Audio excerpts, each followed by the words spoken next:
Decidono loro come prefetti e dittatori cosa fare. Durissimo attacco del governatore Zaia al congresso della Lega nei confronti dei grillini accusati di bloccare l'autonomia, ed il governatore lunedì sera sarà ospite a Ring.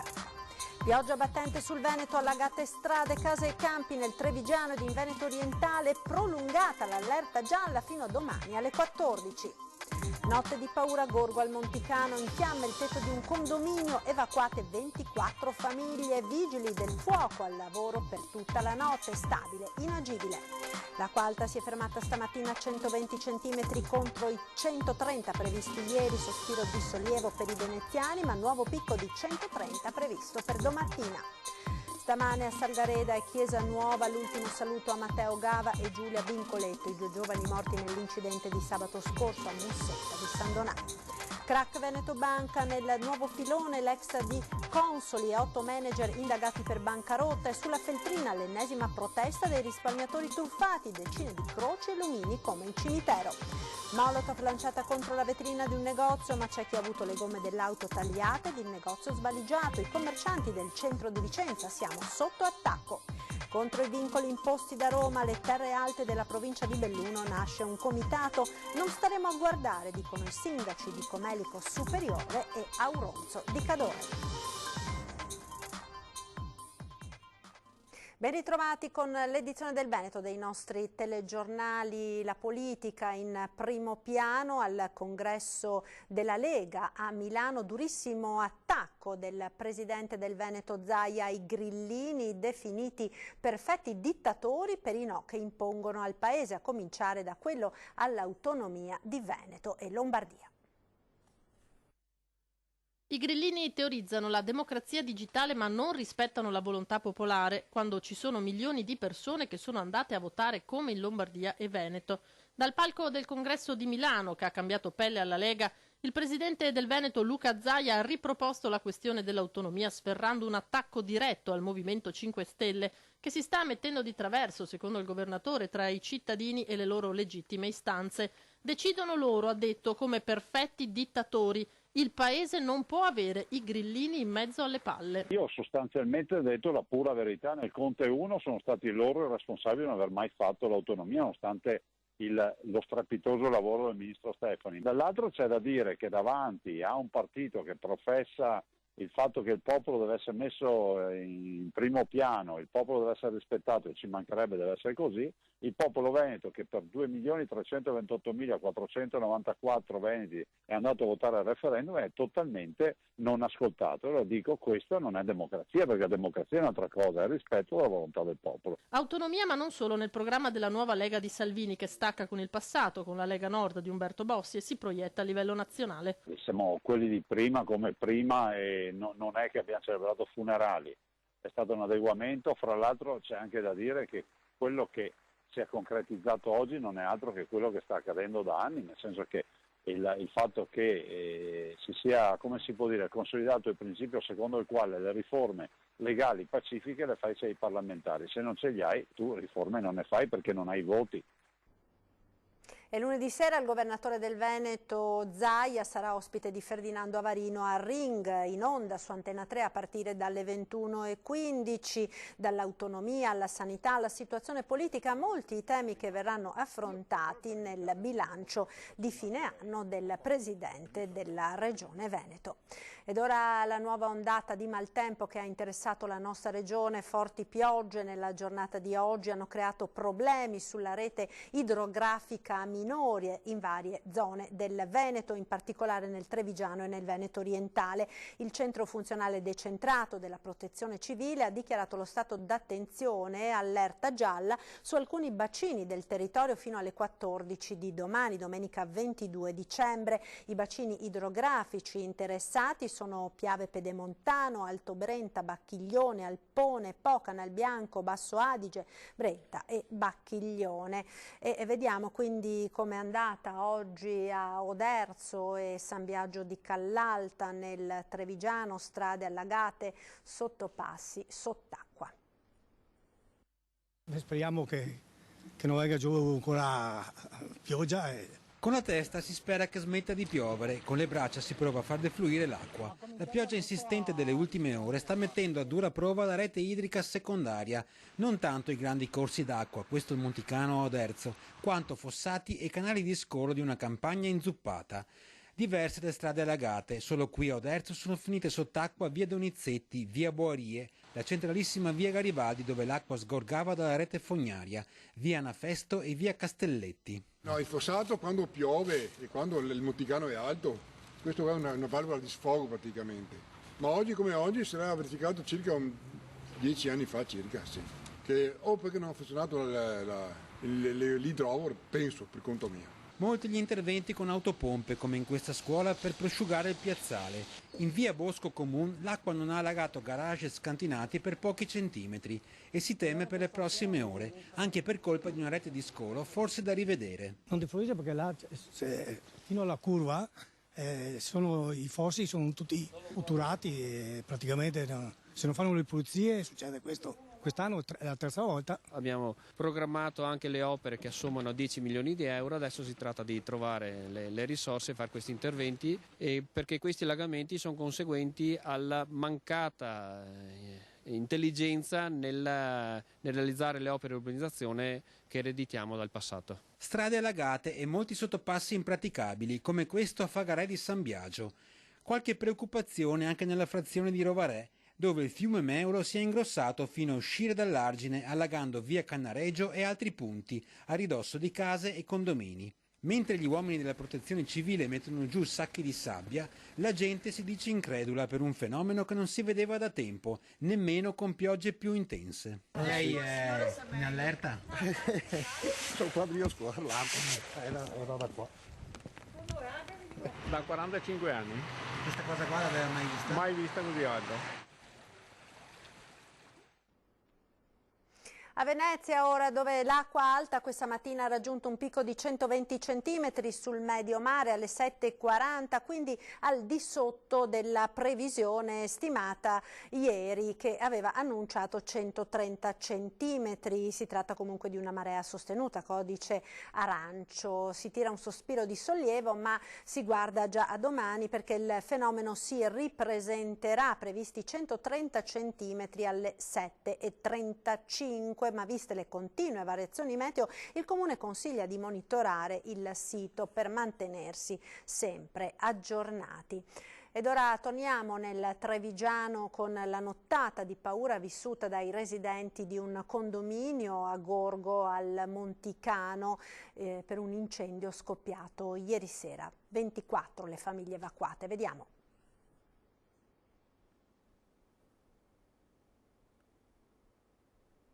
Fuoco dappertutto e anche con le autoscale non si riusciva a entrare da nessuna parte. 24 famiglie evacuate per un incendio che ha impegnato nella notte ben 12 mezzi dei vigili del fuoco e circa 25 uomini. Le fiamme hanno divorato in poco tempo questi 2 appartamenti all'ultimo piano.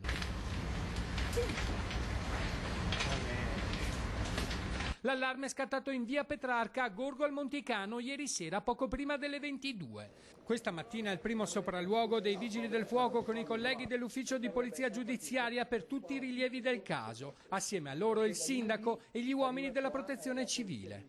Lì c'era l'albero di Natale. Sì, guarda, una devastazione totale. Devastazione, poveri. È stato un incendio un po' difficile perché a causa anche del vento che spirava, mi dicevano i primi capisquadra intervenuti, e anche delle condizioni del tetto ventilato in legno, quindi è stato abbastanza, impegnativo. Con il rischio che le fiamme si propagassero anche agli edifici circostanti. Si pensa che da là il fuoco abbia attraversato velocemente il tetto. Al momento stiamo aiutando le famiglie a recuperare i generi di prima necessità per poter continuare la loro vita, e poi nei prossimi giorni, quando saranno messe in sicurezza le condizioni, potranno alcune famiglie rientrare sicuramente. Fra queste 24 famiglie alcuni potranno rientrare anche in tempi brevi. I vigili adesso stanno valutando la situazione per gli appartamenti sotto, ma penso che fino a lunedì risposte non ne abbiamo. Per fortuna tutti hanno una sistemazione. Tamponare, giusto che non entri acqua qua. Sì.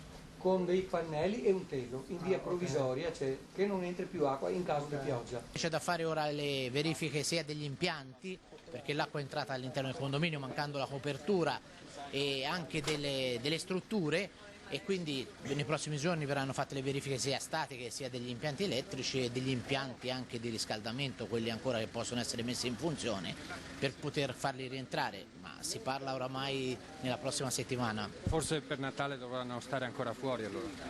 Spero che qualche famiglia possa rientrare, auguriamocelo così anche per loro. La strage sulle strade, oggi a Salgareda sono stati celebrati i funerali di Matteo Gava, il 20enne tra le vittime del terribile incidente di una settimana fa a Mussetta di San Donà.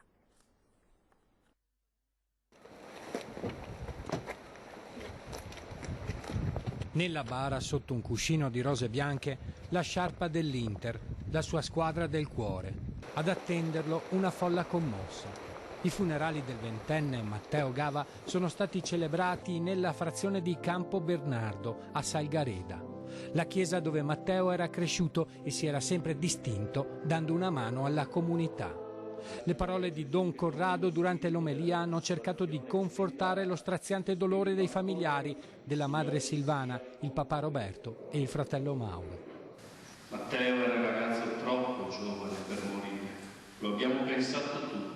Lo abbiamo detto tutti, troppo giovane. Matteo aveva ancora tutta la vita davanti a sé, un ragazzo che amava la vita, un ragazzo sempre con il sorriso, pieno di sogni, pieno di progetti, come è giusto che sia per un ragazzo di 20 anni. La morte per noi è sempre ingiusta, ma quando arriva così improvvisa per colpire un ragazzo giovane, pieno di sogni, pieno di progetti, questa morte sembra ancora più ingiusta, più incomprensibile. Matteo è fra le vittime del terribile incidente stradale avvenuto nella notte tra sabato e domenica lungo la Brettella fra San Donà e Noventa di Piave. In macchina con lui c'era Chiara Brescaccin, 23 anni, che da circa un anno viveva a Eraclea e le cui esequie si sono svolte nella chiesa di San Mauro a Noventa di Piave. Alla guida dell'altra auto c'era la 25enne Giulia Bincoletto. Il suo funerale è stato celebrato nella chiesa parrocchiale di Chiesa Nuova, nella frazione di San Donà. Fuori dalla chiesa ad attendere il feretro i suoi amici, che hanno liberato in cielo dei palloncini bianchi con un applauso. Un ultimo caro saluto a Matteo, anche lui volato in cielo. E centinaia le persone che hanno partecipato al funerale di Giulia Bincoletto, la 25enne che ha perso la vita sabato scorso nel terribile incidente della Brettella tra San Donà e Noventa. Commoventi le parole della sorella: non dimenticherò mai il tuo sorriso e ti aspetterò. Al termine della cerimonia funebre, all'uscita della bara bianca, sono volati in cielo palloncini bianchi e azzurri sulle note di Quella che non sei di Ligabue. Manca dalla sua casa di Stanghella dal 21 ottobre. Parliamo di Samira El Attar, la mamma marocchina di 43 anni scomparsa nel nulla dopo aver accompagnato la sua bimba all'asilo. Iscritto nel registro degli indagati con l'accusa di omicidio il marito. È finita qui la vita di Samira El Attar, in questo tratto di campagna poco lontano dalla casa dove viveva con il marito Mohamed Barbri e la sua figlioletta di 4 anni. A questa domanda non esiste ancora una risposta. 2 mesi fa la donna, 43 anni, marocchina di origine, da 8 anni residente a Stanghella, era uscita di casa per accompagnare la piccola alla scuola dell'infanzia del paese. Poi, in bici, vista da una conoscente, si sarebbe mossa alla ricerca di un lavoro. Il giorno dopo, non vedendola rientrare, a presentarsi ai carabinieri e a sporgere denuncia è stato il marito. Da quel momento partono le indagini. Secondo gli inquirenti la donna sarebbe morta, tanto che nelle scorse settimane il marito è stato iscritto nel registro degli indagati. Le accuse: omicidio e occultamento di cadavere. Nel frattempo si susseguono alcuni ritrovamenti, una scarpa, un portachiavi, una maglietta, una catenina, un braccialetto. Non v'è traccia però del corpo della donna. A notare gli oggetti di Samira e a portarli ai carabinieri sempre il marito. L'uomo si dichiara innocente, chiede di continuare a cercare proprio lungo questo argine. È stato repertato allora quello che è stato segnalato, ma la ricerca millimetro per millimetro a me personalmente non risulta che sia mai stata fatta. Il punto specifico dove questi oggetti sono stati rinvenuti deve essere veramente analizzato palmo a palmo, anche perché l'ipotesi di cui si discuteva con Mohamed è che addirittura possa esserci stato un investimento da parte di Samira, un incidente stradale. Accanto alla piccola figlia di Samira il padre, la famiglia della mamma, ma anche tutta la comunità di Stanghella. La situazione senz'altro ci lascia un po' sgomenti. Vista diciamo la nostra non abitudine a queste situazioni, poi il nucleo familiare ha presente anche una minore, una bimba molto piccola che frequenta la nostra scuola materna locale e quindi la cosa ci crea ancora più apprensione. Crack Veneto Banca. Nel nuovo filone l'ex di Consoli e altri 8 manager sono indagati per bancarotta. Intanto sulla Feltrina l'ennesima protesta dei risparmiatori truffati, decine di croci e lumini come in cimitero. Un cimitero in mezzo alla Feltrina. E questa è la prima impressione guardando la grande rotonda di Cornuda. Quasi un luogo simbolo di protesta. Infatti qui 4 anni fa stazionarono per mesi i forconi e da questa mattina oltre una cinquantina di croci bianche con relativi lumini richiamano quelle che i manifestanti definiscono vittime dello Stato. Per tener viva la protesta, perché dopo 4 anni che lo Stato ha promesso il risarcimento ai risparmiatori e fino ad oggi non si è visto un euro.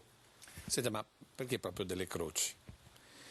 Ma per dare, forse secondo me, per dare un significato, una profondità della disgrazia che è successa nella nostra amata terra veneta, dove che ci sono stati anche tanti morti. Delle croci di protesta da chi non solo si sente derubato della propria banca, che poteva essere salvata, ma ora anche beffato dallo Stato, che con presupposti ben peggiori rispetto alle banche venete salva con soldi pubblici la banca di Bari. Una vergogna, perché questo dimostra che ci sono 2 Italie e non una, perché l'Unione Europea ha detto che non possono essere aiuti di Stato, invece questo è chiaro che è stato un aiuto di Stato. E allora io mi domando e domando anche ai nostri politici, ma dove siamo arrivati? Croci per ricordare anche chi non ha più fiato per combattere. Ora che l'iscrizione nel registro degli indagati per bancarotta di Vincenzo Consoli potrebbe configurare l'anticostituzionalità della cessione di Veneto Banca a Banca Intesa. E queste croci, che nelle prossime ore raddoppieranno e domani sera si coloreranno delle fiammelle dei lumini accesi, nel loro silenzio pongono a tutti una sola domanda. In questa farsa che sono spariti 12 miliardi dal Veneto, dove sono finiti i soldi dei risparmiatori del Veneto? Oggi noi non lo sappiamo. Linea alla regia, ora per qualche istante di pubblicità, subito dopo a Vicenza, dove i commercianti del centro sono sotto attacco della malavita. A tra poco.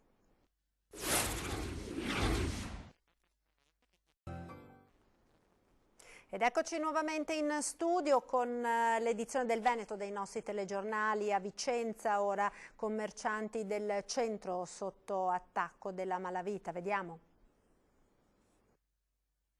Inquietante quanto al momento inspiegabile atto incendiario in corso Fogazzaro. Obiettivo il negozio di alimentari Bottega ai Portici di Franco Nichele al Civico 95. Nella notte tra venerdì e sabato qualcuno ha lanciato una bottiglia incendiaria contenente benzina contro la porta del negozio, scatenando le fiamme. Ma è stato il fumo a causare i danni maggiori alla bottega. Il titolare era a dir poco esterrefatto per quanto accaduto alla sua attività, che gestisce da oltre 25 anni. Una tecnica, quella usata dai malviventi, che gli ha ricordato le Molotov degli anni di piombo, ma Nichele dice di non avere alcun sospetto. Lavorerà intensamente per tutto il fine settimana per riaprire il negozio lunedì, a ridosso del Natale. L'esercizio non è videosorvegliato e il commerciante è assicurato, ma nonostante questo gli resta un enorme dispiacere per un fatto inspiegabile accaduto a pochi giorni dalla pensione. Negoziante appiedato invece in via Gorizia. Mercoledì notte il 46enne titolare del negozio Dominia si è trovato 2 gomme a terra dell'auto bucate usando 2 siringhe. Le telecamere puntate sul negozio hanno permesso di denunciare per danneggiamenti un 41enne di origini tarantine residente a Brendola con precedenti. Tornando in corso Fogazzaro, ma più vicino alla chiesa del Carmine, nella notte tra domenica e lunedì i ladri hanno fatto man bassa di 4 computer Apple, un iPad e 2 videoproiettori nelle aule della H International School, dopo aver forzato la porta d'ingresso in legno. Nel bellunese, ora contro i vincoli imposti da Roma alle terre alte della provincia di Belluno, nasce un comitato. Non staremo a guardare, dicono i sindaci di Comelico Superiore e Auronzo. La zona del Comelico di Auronzo non è una riserva e non lo può diventare. Si alza la protesta nelle terre alte dopo l'imposizione d'imperio dei vincoli ambientali che rischiano di mettere una pietra tombale sullo sviluppo di un'area che ha ancora tanto da dire. Credo che proprio l'impostazione del vincolo sia un'impostazione troppo rigida che va assolutamente cambiata. Stiamo facendo dei ragionamenti sia a livello di comprensorio, quindi della Valle del Comelico, che con Auronzo, che con la regione, con la provincia, per cercare di capire quali sono i metodi migliori per poter mitigare e cambiare drasticamente questo tipo di vincolo. Nel pomeriggio in Comelico si è svolta un'assemblea mirata alla costituzione di un comitato popolare istituzionale, perché è chiaro che dalla provincia di Belluno questa volta non c'è alcuna volontà di continuare a tenere chinato il capo a Roma. Ritengo gravissimo che questi vincoli siano stati imposti ai 6 comuni senza averli mai condivisi né con le amministrazioni comunali, con la cittadinanza, quindi imposti da Roma e da Venezia, dalla Sovrintendenza dei Beni Ambientali, dal Ministero dei Beni Culturali, da persone che non conoscono assolutamente cosa significhi vivere in montagna 365 giorni all'anno. Ciò che forse non è mai stato chiaro alla pianura, così come nei palazzi romani del potere, è cosa significhi vivere in montagna. Quella bellunese, 10 anni fa insignita del massimo riconoscimento tributato da UNESCO, non può essere considerato l'ultimo avamposto dello stivale, perché chi ha scelto di viverci in montagna l'ha fatto per amore delle proprie radici. A questo punto l'unica soluzione sia quella del ricorso. Stiamo valutando, non abbiamo ancora deciso, come ha già fatto la Regione invece, di ricorrere sicuramente, però credo che per quanto mi riguarda la soluzione sia unica, quella per cercare veramente di modificarlo in maniera sostanziale. È in programma un confronto sia con la Regione del Veneto sia con la provincia di Belluno per capire come agire coordinandoci tutti insieme, perché l'azione deve essere naturalmente sinergica e deve essere molto, molto forte. Ed abbiamo un aggiornamento di cronaca che ci arriva dal bellunese. Una valanga si è staccata poco fa sul passo Valparola, scendendo fin sulla strada tra Livina Longo e Cortina ed investendo alcune auto di passaggio. Gli uomini del soccorso alpino stanno verificando che non vi siano persone rimaste intrappolate nelle vetture. Poco prima, sempre in zona Marmolada, si era staccata un'altra slavina che aveva investito la pista di Roccapietro e i soccorritori, la Padon 2, i soccorritori con le unità cinofile hanno bonificato la superficie escludendo la presenza di sciatori. Ed ora chiudiamo con un servizio dedicato al Natale e ai più piccini. A Venezia anche quest'anno Riccardo Povoleri trascorrerà il giorno di Natale in ospedale. Vediamo. Vado dentro l'ospedale, vado dentro le stanze, li saluto ovviamente augurandogli buon Natale a persone, perché c'è tanta gente che ha veramente bisogno, che la vedi anche abbandonata, che non hanno famiglie, che vanno neanche a trovarli, cioè sono veramente da soli.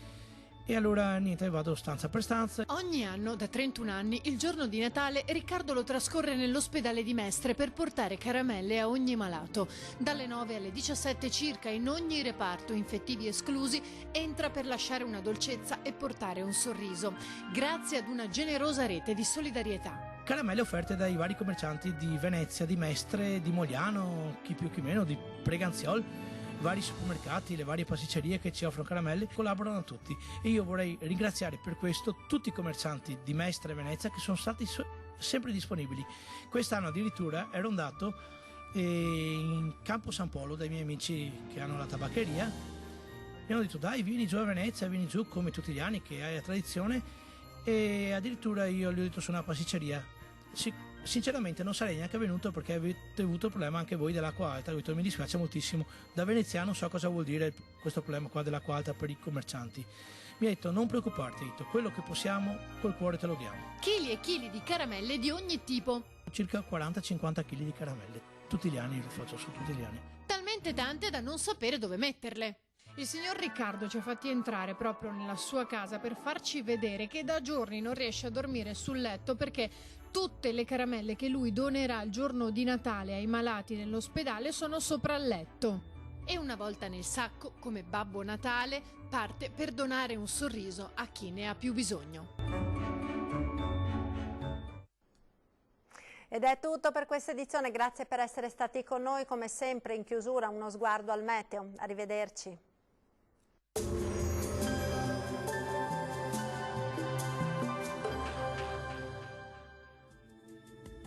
Bentrovati al meteo. La perturbazione abbandona il nostro territorio, ma nella giornata di domenica 22 dicembre causerà ancora una lieve instabilità. La situazione nel dettaglio. Sul Veneto cielo molto nuvoloso al mattino con precipitazioni diffuse anche consistenti. Poi fenomeni in esaurimento a partire dai settori occidentali con ampie schiarite e tempo via via più asciutto. Limite della neve intorno ai 1000-1300 metri. I venti saranno moderati da nord-est. Temperature in lieve calo, minime tra 3 e 8 gradi, massime tra 10 e 12 gradi circa.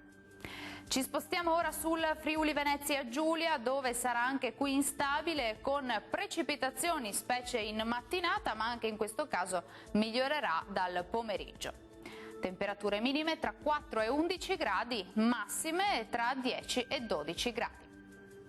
Ci spostiamo infine sul Trentino Alto Adige, dove avremo dapprima qualche pioggia, ma anche in questo caso dal pomeriggio sarà più asciutto e anche maggiormente soleggiato.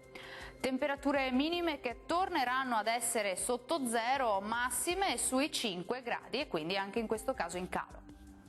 Dal meteo per ora è tutto, buon proseguimento in compagnia di Antenna 3. Arrivederci.